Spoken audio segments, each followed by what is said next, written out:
Hello, welcome to an episode of the Aftermath. It's a little bit later than it normally is. It's Crisandro, of course, and it's mostly because I just couldn't believe what I was watching. It finished, if you didn't know already, I'm sure you're all aware of it by now. Finished Newcastle United 4, Spurs 0, and fuck me, I was back in the hotel here in Gateshead, and I just couldn't. Still trying to, well, I was trying to edit the video, but my head is not really in it. I mean, when you see a performance like that, it's no wonder that, especially in a one-man operation like this, you kind of have to, I know you have to try and you have to try to just get on with it, but when I ain't feeling it, then I ain't feeling it. It's just, oh, my days. But I'm not quite sure what to make of that. I mean, I could be here all night, but I'm just trying to think of how to word it. I mean, I tried to film this at the end of the game, but my camera just gave up, and you might see it in the last seconds of the video when it comes out. It just it overheats really badly, and it wasn't even that warm today. It just didn't like the warmth, and it just kind of cut out. So yeah, I do apologise for that. But the game, I mean, a lot of people were buoyed up. I mean, I was buoyed up as well. I mean, I'm always confident about every game I go into that, that we're gonna win, and I fully expect us to go out there and win. And the craziness in the group, as you can imagine, is just kind of off the, it's just kind of off the scale. It's everyone's just questioning. Well, not everyone. Most people are questioning. Well, some people, I should say, not most. I don't want to do disservice to everyone. Some people are questioning whether Ange's the man for the job. I mean, yeah. I mean, he's had success everywhere he goes. We didn't give Mourinho time. We didn't give Conte the. Well, I mean, Conte himself, he only seems to work when he has tons of money. And Mourinho didn't give him enough time. Got to start final. And now, after 8 months, they want to try and those same people want to try and get rid of Ange Postecoglou. It's as if he's been given 20 minutes. If he doesn't impress in those 20 minutes, then he is out. That is literally how many people are seeing this. It's a case of he has no plan B. Well, yeah, he has plan A, and the plan B is to make plan A better. Simple as. I mean, we kind of knew how he picks the side, how he does things. But now it's become an issue because, I don't know what it is. I mean, people saying we haven't been playing well for months. So yeah, it's still a rebuild. That's what happens in the rebuild. You know what I mean? It is what it is. But and now that just seems to be a bit of an issue for certain people. But all I can say to this is that the first 10 minutes were good. I mean, we were keeping possession. We were, moving Newcastle left and right. Oh, I want to say, another people saying 10 players out for Newcastle.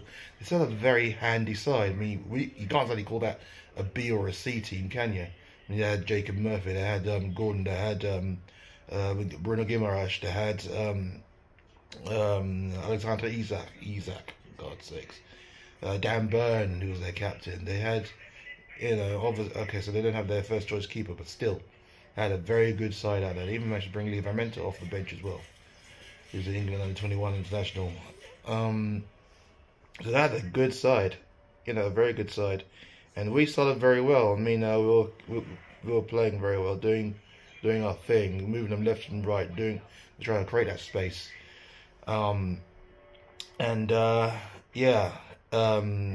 we had a couple of opportunities. Both fell into Timo Werner, and you can imagine now that the knives are going to be out for him because the first attempt, which was well worked and open for Werner, and he skied it when he tried. He tried to bend the shot in, but he absolutely skied it. The next shot that came to him was well worked, good football. I think it came from it was on the left hand side. I want to say Maddison. The first one was from Johnson, and then Maddison.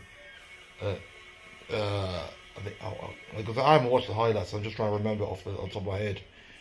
And they came into Werner, quick shot, quick snap pass, and you expect him to just kind of like put his side foot through it, and he just completely miscued it. He just completely caught it wrong, and it just went out for the other side. I mean, then again, nobody else on the other side was following in.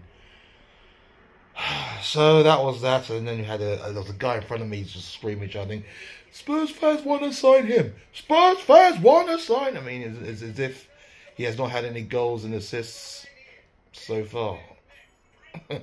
I mean, he's been working very well on the wing. I mean, the number of opportunities to put on the plate, and the times he's run out defenders where nobody else is doing it. That's why Andrew wants his wingers to play. No, not just cutting inside and getting bogged down in the middle.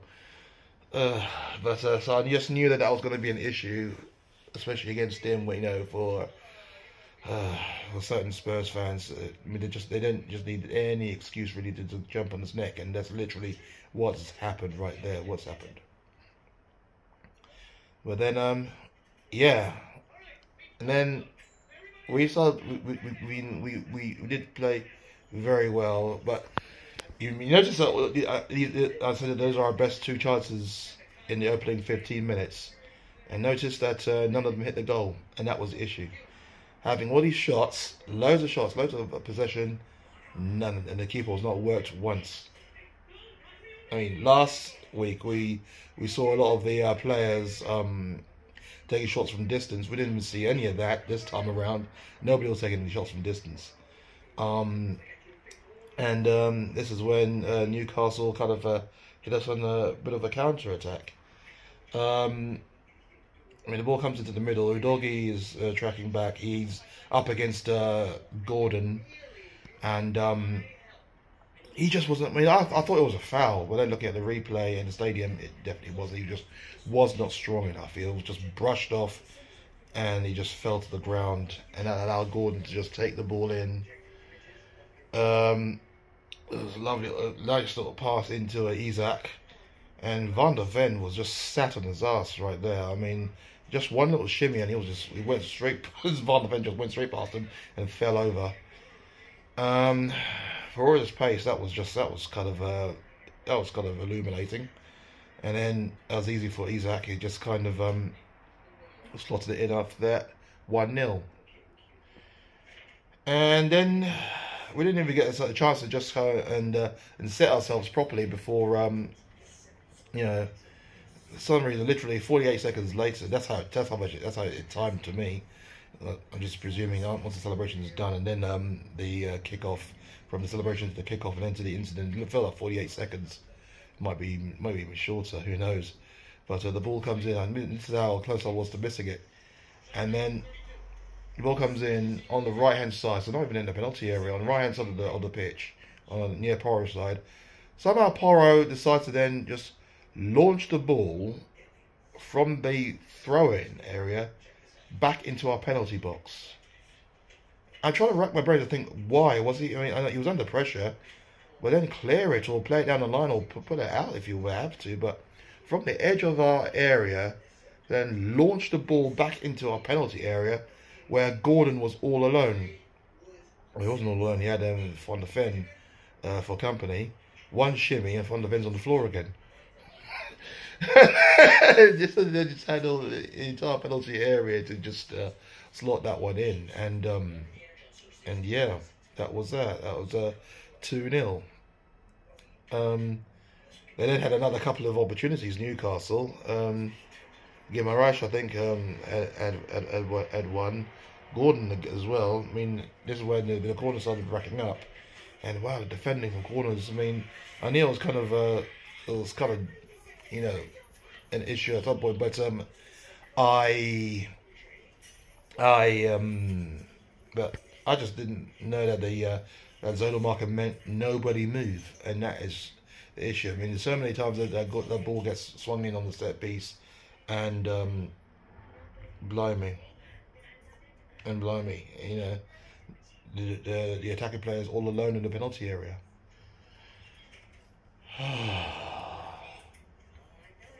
Fuck's sake! And then the referee was kind of bad, but you know, our player was worse. I mean, there was a situation when this will come up again, where we were attacking, and then I can't remember which defender it was, but it was such a high boot into into Madison. I think I want to say Madison, but it was a high boot in the penalty area. The referee just plays on. Later on in the game, a similar kind of high boot is done by I can't remember, one of our players, and then the referee blows up, gives a free kick, then books him. You know what I mean? No, there is no consistency whatsoever.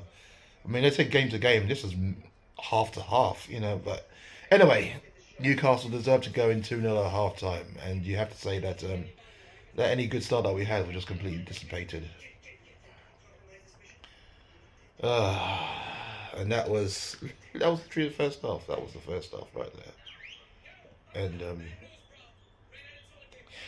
where'd you go from there? That's what I'm kind of wondering. I mean, at first, I guess a lot of people were saying you make some changes, but you know, I think basically, I think that the players were just told to, you know, you got us into this mess, you fucking sort it out.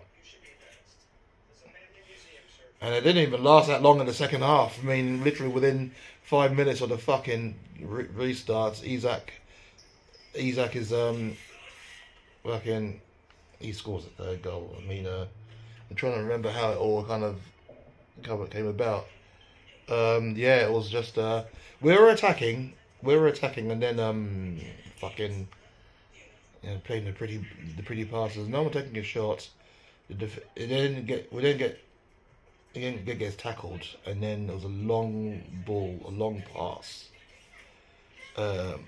Literally, I think a lot of our players, just bar Van der Ven, was in the attacking half. That was literally how much the attack was. One quick ball over the top, and Isak's running through, and Van der Ven just gets caught, and I thought he was fast, but it looked like Isak was faster. All the way, no real challenge. There was a clear daylight between himself and Van der Ven, and then it was just 1-on-1 with the keeper, and there was only just one outcome at the end of that, 3-0.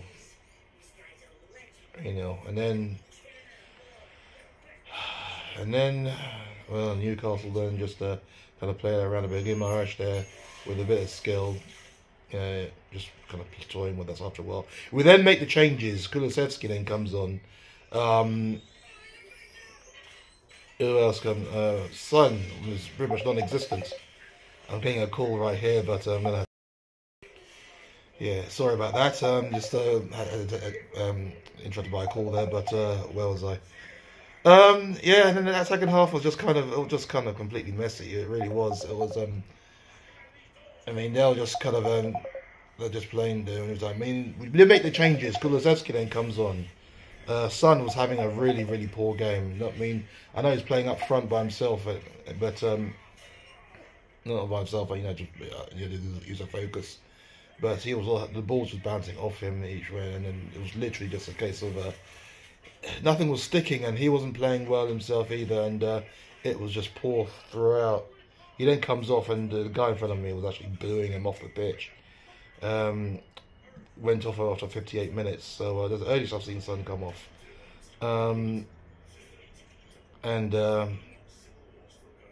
Well, Pedro Porro also got injured as well. I forgot all about that. Emerson then comes on. So I had to see if Pedro Porro is alright. Bissouma, same again, really. Same again. He goes off.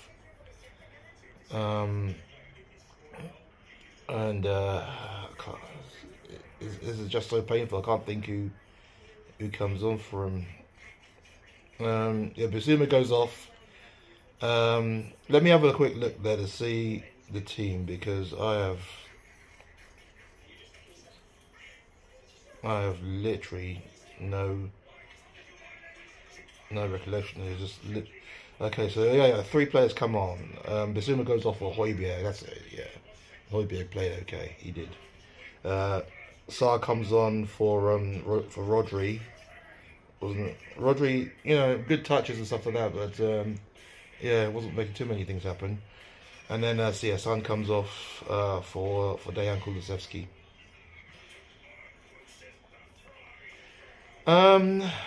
Yeah, Yeah, and then literally nothing happens.